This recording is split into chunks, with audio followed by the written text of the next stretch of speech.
spoken so much in, well, in forever. Lively, isn't it? The town is abuzz.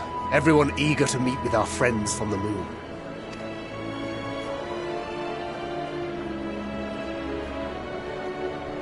'Twould behoove you to consult with Sleeping Way. As our moon's pilot, his advice should be most pertinent. I'm impressed. Truth be told, I struggle to tell one from another. No offense intended, of course. None taken. After you and your friends left Mare Elementorum, we spent no small amount of time with your Urianger. Oh, the conversations we had. He told us all about Atheris, answered our every question, no matter how trifling or trivial.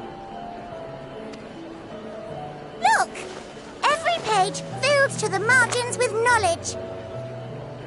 When I first arrived, I was struck by how little I knew. It was daunting. But then I realized that, were it not for Urianger and his teachings, we'd still be stuck on the moon, gazing at your world and wondering what we've been missing.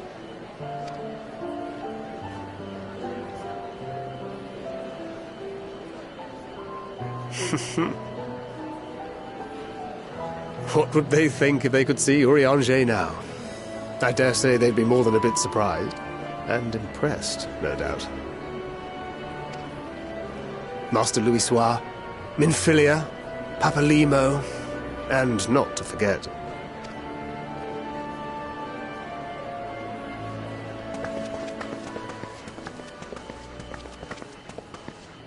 Oh there!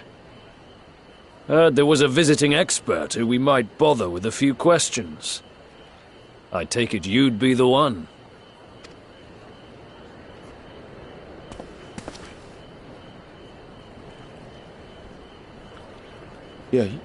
Yes, I am.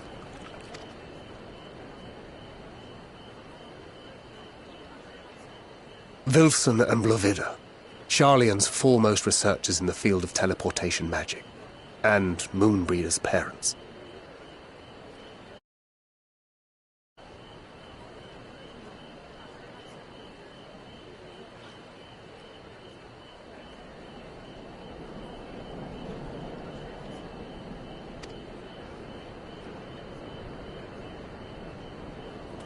It hath been some time. 'Tis good to see you in good health. Likewise, old friend. Blovida and I were most honored to answer the call. Never expected this reunion, though, did we, dear?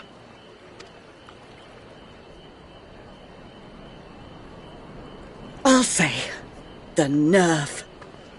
Sending that letter, then running off to the gods know where.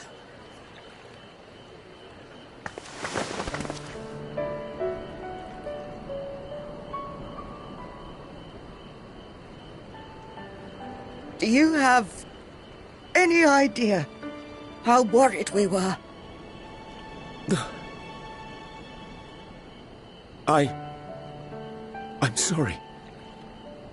'Twas remiss of me not to deliver the news in person. No, more than that. 'Twas I who... Our daughter was disillusioned after Master Louisoix left her behind. The day the Scions called upon her was the happiest I'd seen her in years. She made her every choice of her own free will. No one could have ever forced her to do otherwise. Don't blame yourself for her death. Celebrate her life. You know that's what she'd want. If there is one thing we resent you for, it was that we could not be there to mourn her with you. Reading the words you penned in that shaky hand, we must have cried as much for you as we did for her.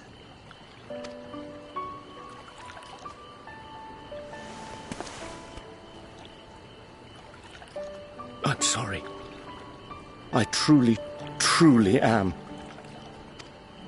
I knew not what to say, knew not how to express my feelings.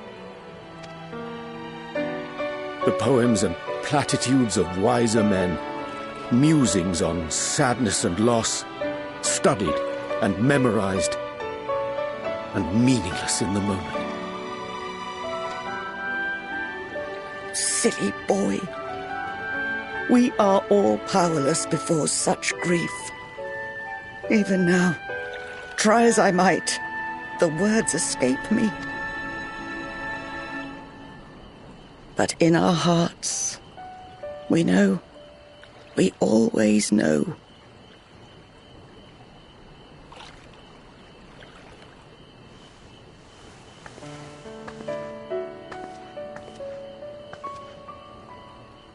I remember when you were young, how the lads teased you for choosing the company of books over others. Our moon didn't take kindly to that.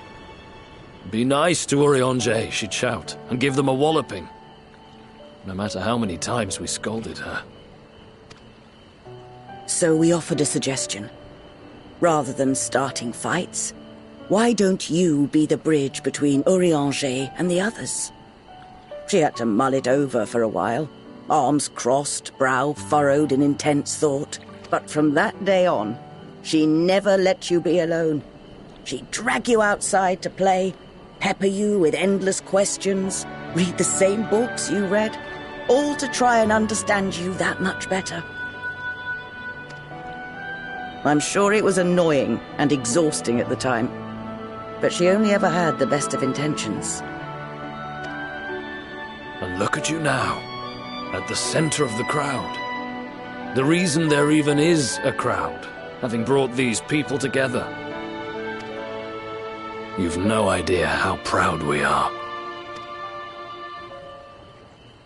To see the boy, our daughter, trusted and believed in more than anyone, grow into the man she always knew he could be. I can see her in you too. Feel her. She walks with you wheresoever you go. So thank you, Urianger, for being who you are.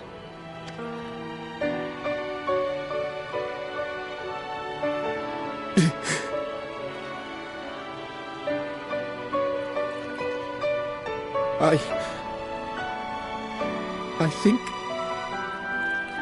I can feel her too.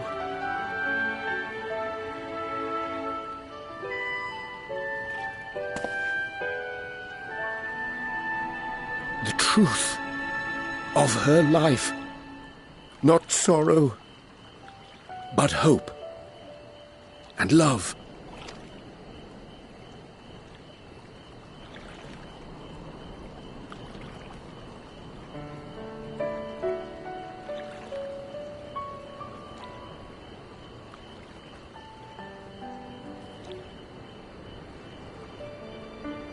This moon breeder. She was important to him, wasn't she? You could ask the man himself. Oh, no. But watching this exchange reminds me how much I've yet to learn about your world. And its people. You can live here your entire life and hardly learn a thing. And that's why it's too soon for this to end.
All set, I take it?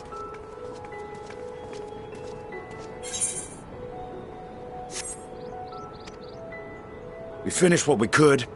Delivered supplies, tracked down escaped animals. Trivial tasks as they may be.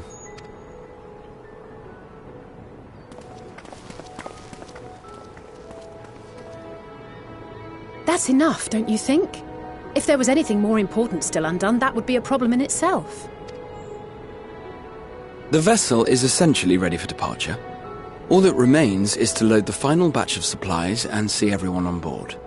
Once we've readied the ether burner, that is. Ah, had a feeling we might find you all here. Our consultations with the Loperites, too, have run their course.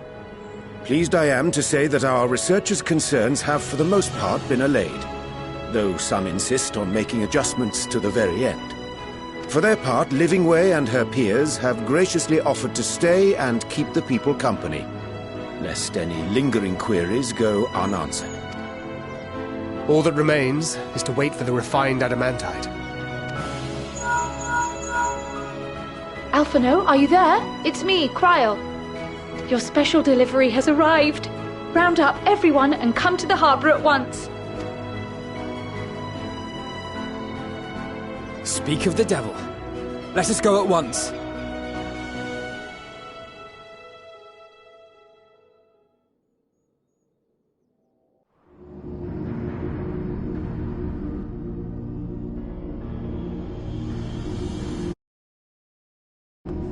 Forgive the intrusion, Master Fortuner. I bring urgent news. A great commotion has broken out in Scholar's Harbour. Your presence is requested, with all speed.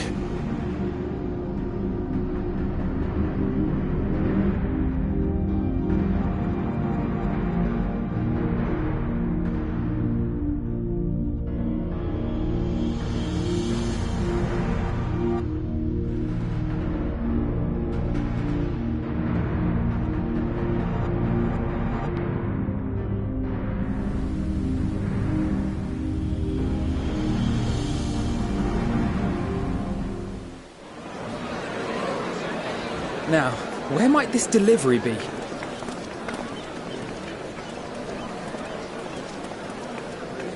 Oh.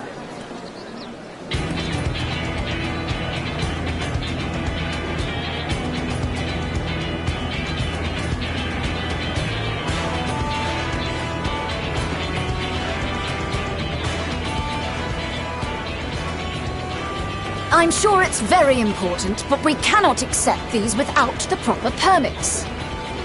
By the 12! Surely, these can't all be...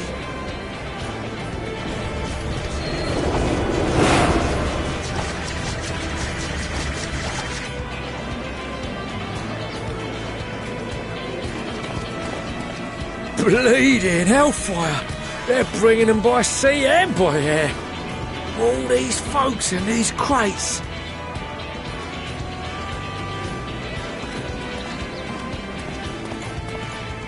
And more on the way. Got your adamantite right here. A bigger haul than any of these sorry bastards brought, and that's no lie. Yes, because you were charged with seeing the shipments from Gridania and Uldar here, along with your own. Give credit where credit is due. Sounds like the sorry whinging of a sore loser. An hypocrite to boot. Ain't no way a scrawny whelp like you took a dozen steps inside a Dalaman shard.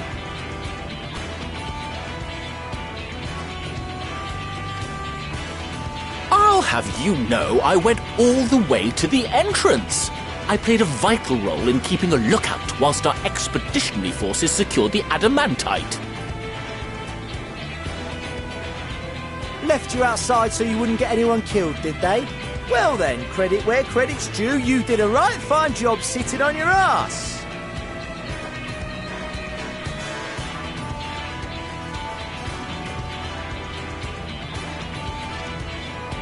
Take that back. Make me. I will not stoop to your level.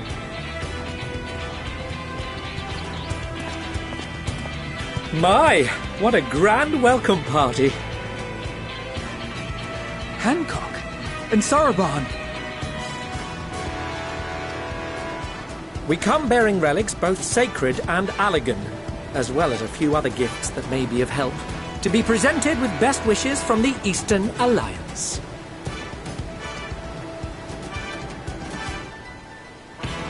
I myself have come with a sacred relic of the Kojin. Upon learning of your need, Bunchin bade me deliver it on behalf of the Blue with all haste. Fearing I could not swim here with the necessary speed, however, I thought to beg our Confederate allies for aid. To my delight, Hancock was already preparing for departure at the selfsame port, and had space for additional cargo. We did, of course, need quite the impressive vessel to get it all here in time. Fortunately, our majestic associates have been more than helpful. 'Tis an honor to join the Warrior of Light on another adventure, they tell me.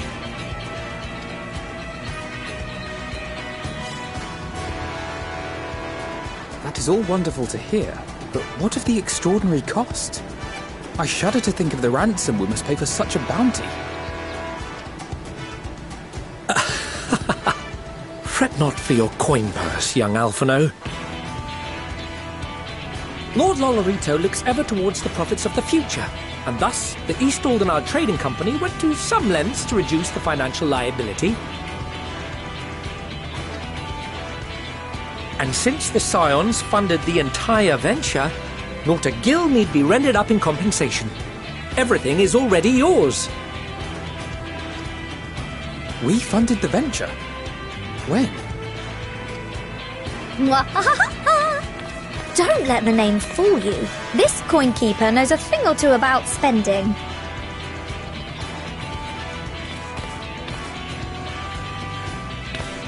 When it comes to capital investiture, a sprinkling of gil here and there will not do.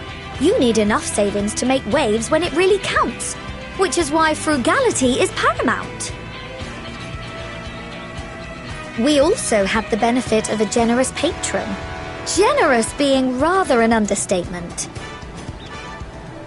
She has supported us from the shadows since the very founding of the Scions. We even had coffers to fill.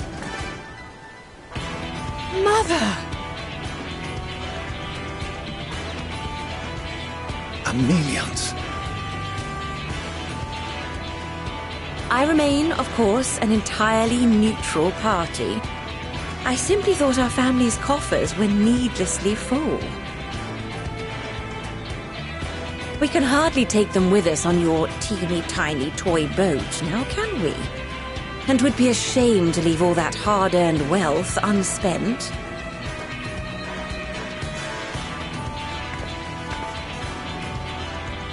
Waste not.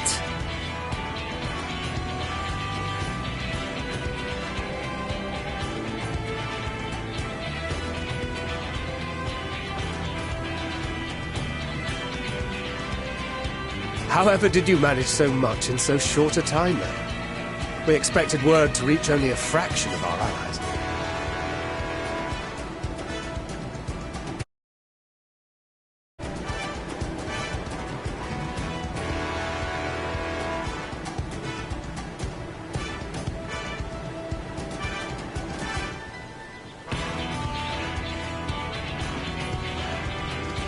Did I not tell you I have my ways?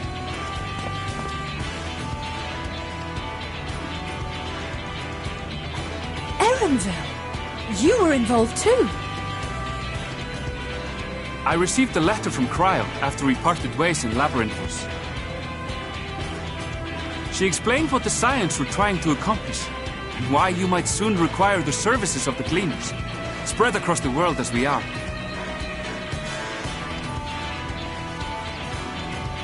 I pray you do not interpret this as a betrayal of Charlotte. I accept that the Forum's aim in pushing us to our limits was to preserve what knowledge we have, and I bear you no ill will for it. Yet, in collecting that knowledge, what I came to appreciate most about our star is that there remains so much we do not know. That is why I chose to help the Scions. To combat the obliteration of those countless, undiscovered wonders. I held no illusions that they would be less demanding taskmasters. Though, rest assured, if I had, I would have been sorely disappointed.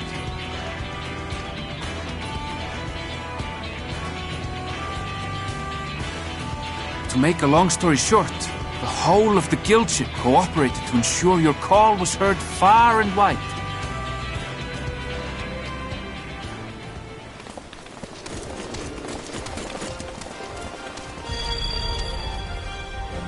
What's this about a ship that can fly to the moon? And why didn't you mention it sooner? The one time you don't beg my aid, your problem's a bloody ship that can fly to the moon. Sid! You brought the team. Of course. Garland Ironworks' finest. You need only point us towards my new favorite ship.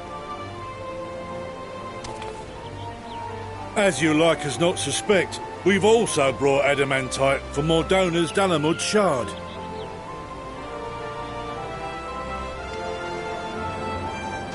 I admit to some consternation upon first receiving Kryl's message.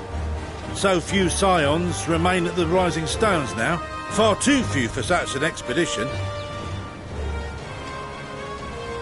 However, the Gleaners were able to secure us reinforcements. Idleshire's treasure hunters, not least among them.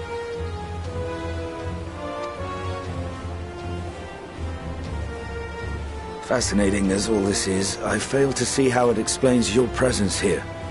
Does Razat not have more pressing concerns?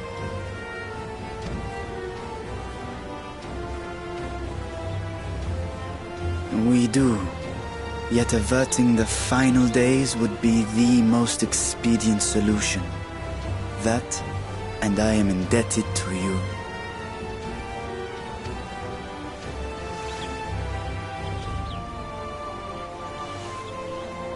Though they chose to take their leave of Thavnair, those you saved in Galimund remain my people. My gratitude is beyond words. It is appropriate that I aid you in kind. If in the doing we bring salvation to others of this star, so much the better. You will recall that I spoke of my father, Midgard Summer, and his journey across the great expanse. As he traveled betwixt the stars, his resplendent scales drank of the ether in those nigh empty surrounds, and imparted to him the strength to persevere. Thinking they might further your cause, I called out to my kin for consent. Ashdai's answer was silence, as ever. Tiamat and Chris-Velgre, however, responded favorably to the suggestion.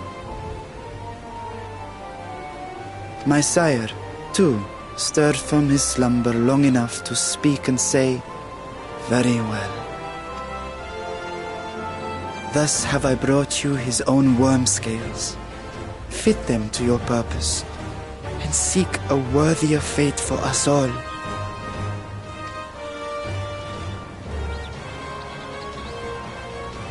You'd be hard-pressed to find someone else so familiar with the unique properties of dragon scales. So I invited myself along.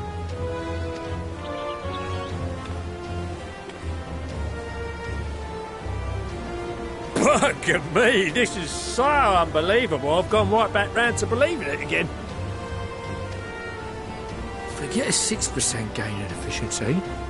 With all these goodies, we could get 7, no, 10, no, 14 bleeding percent. Think of how far we could go. What we could do with that much power. What we could blow up.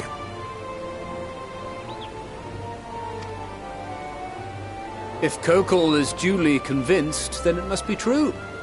In which case, the Scion's end of the bargain has been fulfilled. Would you not agree?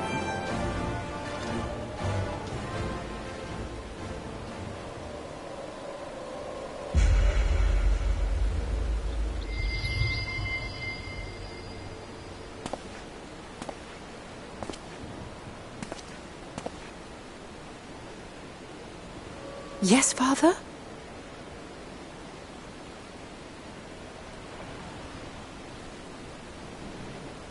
I know not what you seek of Hydaelyn, nor for what purpose you would take command of our ship. Yet this much is certain.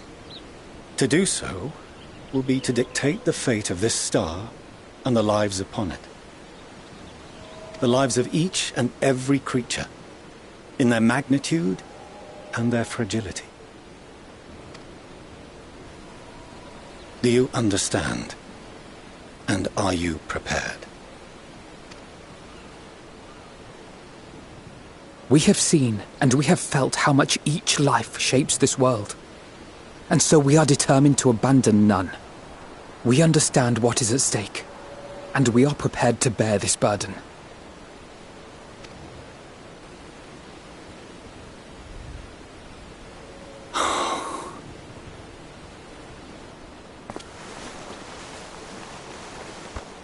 Then I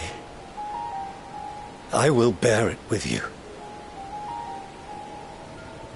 I beg you, share your struggles with me, as family.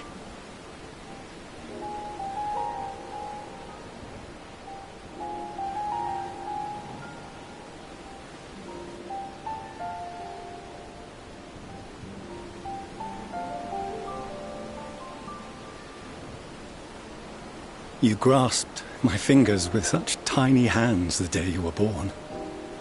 I thought my heart might burst.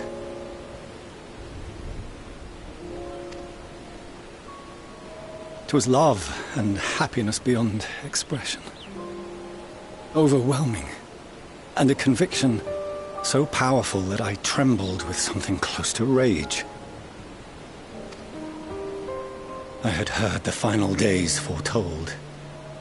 I swore to myself then and there that I would not let them steal your futures.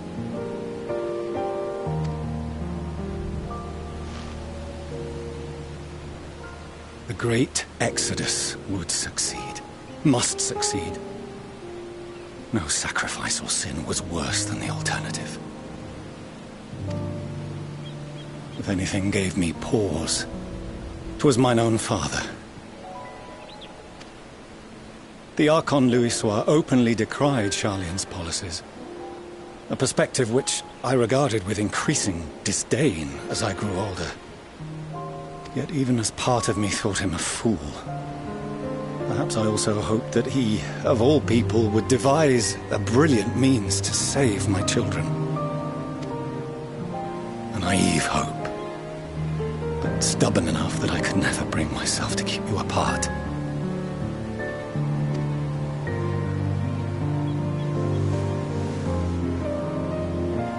No, that was his doing, when he perished at Carteneau.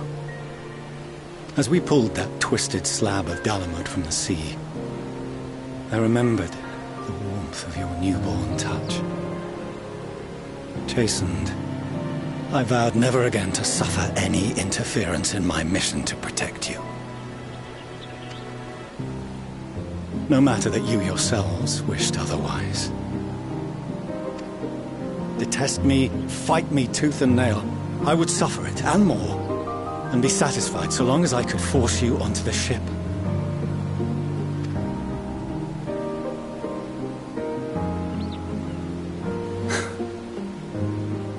I was wrong. You two have grown so much stronger and so much wiser than I dared dream. You have earned the right to walk your own path, and already begun to do so. Good. Because there are things we care about, and people we love, and none of them is replaceable. Not a one.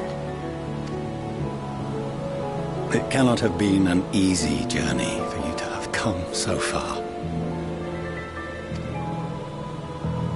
We shall be glad to acquaint you with the finer details someday, once this danger has passed. All that we have seen and heard, that we have felt and learned in our travels. Ours is not a kind world, but it is beautiful. Always. Oh no. Are you quite sure that's wise? After all, someone turns pale and flees the room when he sees so much as an envelope containing word of your adventures. Whatever will happen if he learns what you were really up to?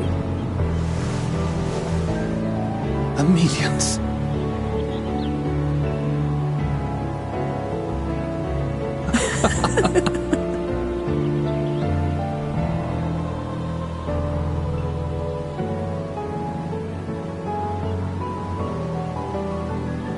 Though I have wronged my children most gravely, I owe you an apology as well. I assumed that it was the Scion's influence that made them so keen to charge headlong into danger.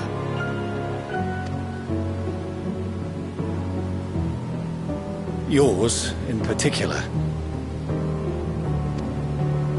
I see now that said influence instead brought them together with the many fine people gathered here today. In which case, I hope you continue to guide them.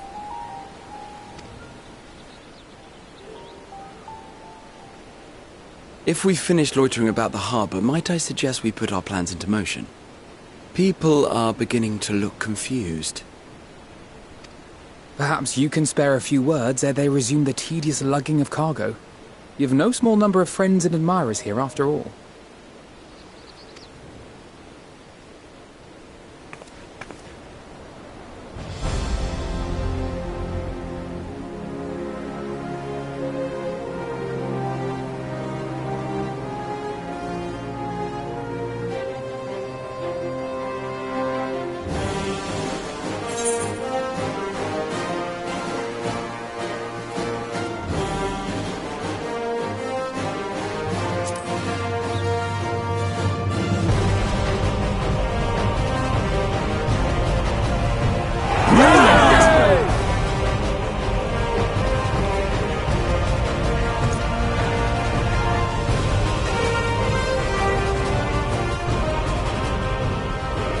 Your assistance is appreciated.